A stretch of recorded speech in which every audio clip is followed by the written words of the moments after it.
Alright, so what's up mga chong? Nandito na ulit tayo sa Tiger Bug Moto Vlog. Ride na natin to! Here at Archway San Pablo, X-Gen Plaza. And the first motorcycle that we are going to test ride today is itong Napoleon Bob. That's a Benda Napoleon Bob. 450cc. This is a 450cc. That's 448cc. V-twin. Kita nyo naman V-twin. That's 2 cylinders. It looks like some brand that you know, di ba? Parang Harley, no? Hindi. This is a V-twin, 4-stroke, 8 valves yan. Compressor ratio niya is 11.5. 11.5 is to 5. This is liquid cooled. Ang laki ng radiator. Front and rear disc brakes. Dual ABS daw yan. Lalaki ng mga discs. This is a fuel injected. Ground clearance is mababa. Siyempre cruiser siya. That's a 150 millimeters. Fuel capacity is 16 liters. And max power niya is 37 kilowatts at 8,500 RPM. Max torque is 42 Newton meters at 6,700 RPM. Okay, so ito pa yung mga added features niya. And key, this is belt driven yan, hindi yan chain drive, belt drive. And it's kaya nga siya Napoleon Bob. There's a Bob yung seat niya. Okay, kita naman twin yung exhaust niya. I think this is a bottle exhaust, so twin siya. And ito yung tires, at yung tire size niya ay okay. Yung front forks, very unique yung front forks niya. Ito yung configuration ng front forks. And may mga side reflectors pa tayo.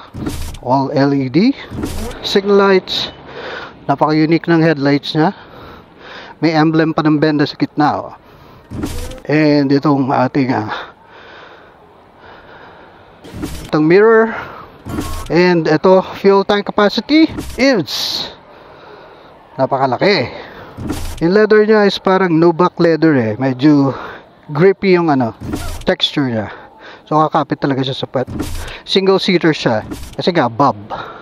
And this is yung yung back brakes niya. Disc brakes din and ABS as well. As you can see, the swing arm kapal ng I think parang steel But I think this is aluminum. Laki, beefy talaga I think this is monoshock sa likod. Yun, laki. And ayun, meron siyang what do you call this? Protector. Cruiser nga siya, kaya medyo front swept yung yung feet natin pag sinakyan mo to. And what is good is swept forward tong yung manibela niya. Ayan, so hindi ka mahihirapan na sumakay dito. Unlike yung iba na parang ape ang dating. This one is swept back. Ang ganda ng mga bakal nito. I think this is a high quality alloy ang ginamit dito sa Benda Napoleon Bob. The tires are so big. Laki Tire size is 180/65 is to 16. Ganda naka street tires na siya. And ito yung ating likod. Yung mudguard. Beefy pati mudguard Kapal ng bakal. As I said kanina, belt driven na to. Yan, may ngipin-ngipin. Matigas yung belt. Big machine. Parang toys for the big boys talaga to. Ito pa lang itong step napakaganda na. Step pa lang saka itong shifter. Big beefy shifter. Everything about this motorcycle is big. Everything about this motorcycle is wrong. Tignan mo na lang yung yung housing nitong front front forks. Beefy talaga, ang taba. A muscular, very muscular motorcycle. Now let's try it. Ride na natin to. Ito na yung yung TFT screen niya. So circular yung TFT screen. And we have ito yung RPM, revolutions per minute, odometer, speedometer, trip meter, fuel gauge, all the basics. What else? Oil. May traction control pala to. Okay.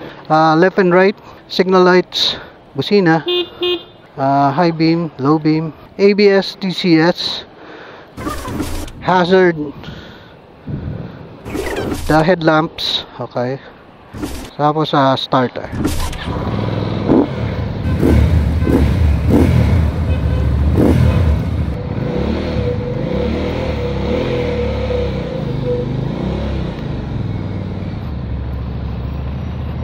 Putang ina.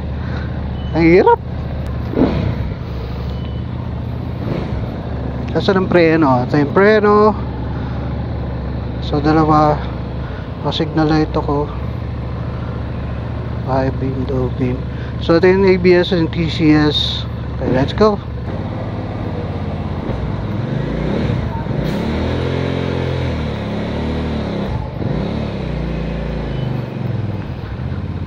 Okay, so practicein muna natin ha.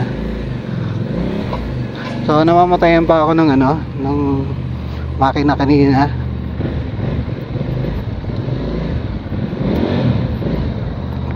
Okay, so makuha ko na. Babahan natin.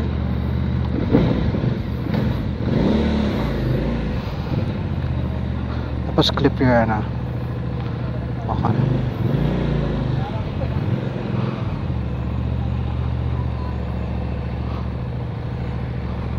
Okay, I'm getting it.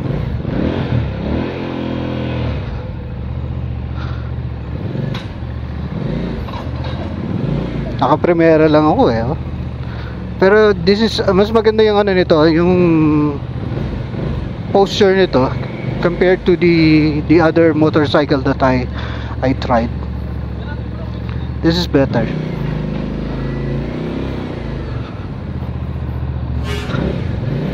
Okay, so after 2 rounds nagets ka na. This is powerful oh. Ang galing ah. Okay, so umpisa natin dun sa sa sitting position.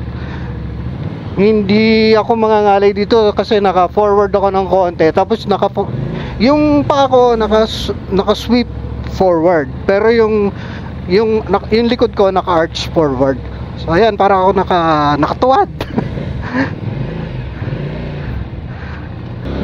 So yan bihira na ako ma-outbalance. Kanina sa shifting lang ako nagka-problema.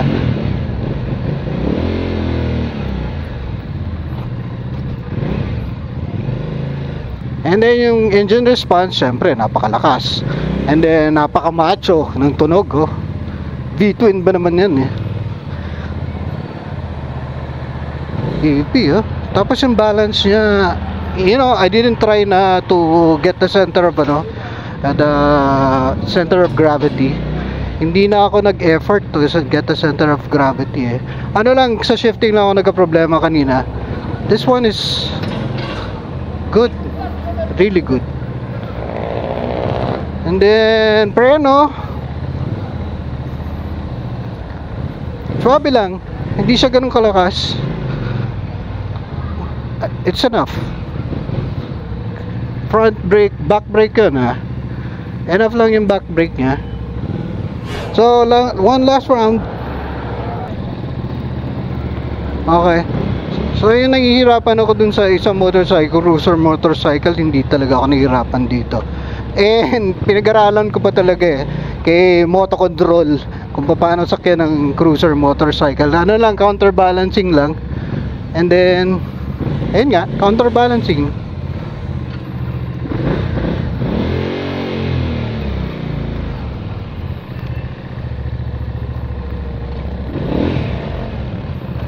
Last. Okay. Yan, so yun, nagbo-blow yung yung exhaust niya.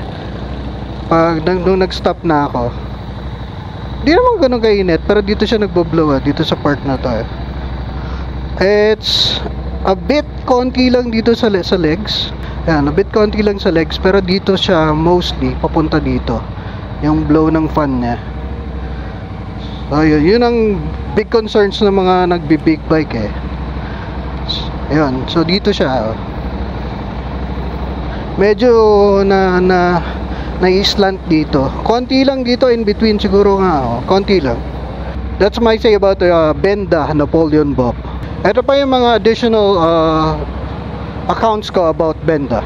Here's my take dito sa Benda Napoleon Bob 450. Generally, the same ang engine itong Napoleon Bob sa engine ng Benda Chinchilla 450. Expect na mas mabilis ang throttle response nito at medyo torquey. Sa short time period na nakasama ko siya, I had to adjust yung placement ng footing, kaya medyo nahirapan ako sa mga naunang shifting. Yung flying wing handlebar niya is more like a clip-on handlebar ng mga sports bike. Tapos naka-feet forward ka pa for the cruiser position. I tell you, kakaiba ang feeling niya. Pero di siya awkward. Para kang sumo wrestler na kumakarera. Powerful at pleasing sa tenga ang makina nito at napaka-clean and compact ng setup ng engine nito. All in good taste ang pagkakagawa ng modern classic design ng Napoleon Bob 450. Very muscular ang design pero elegante. Siguradong habulin ka ng tingin kahit saan ka pumunta. If you love to ride solo and feel the power of a roaring machine between your legs, if you like to go on business meetings and social functions on a motorcycle, weave through traffic and cut through corners in style, get the Benda Napoleon Bob 450. SRP 359,900 pesos. Contact Archway San Pablo for more details. Comment down below kung meron pa kayo ibang gustong itanong. Live, love, ride with Tigerbug Motovlog.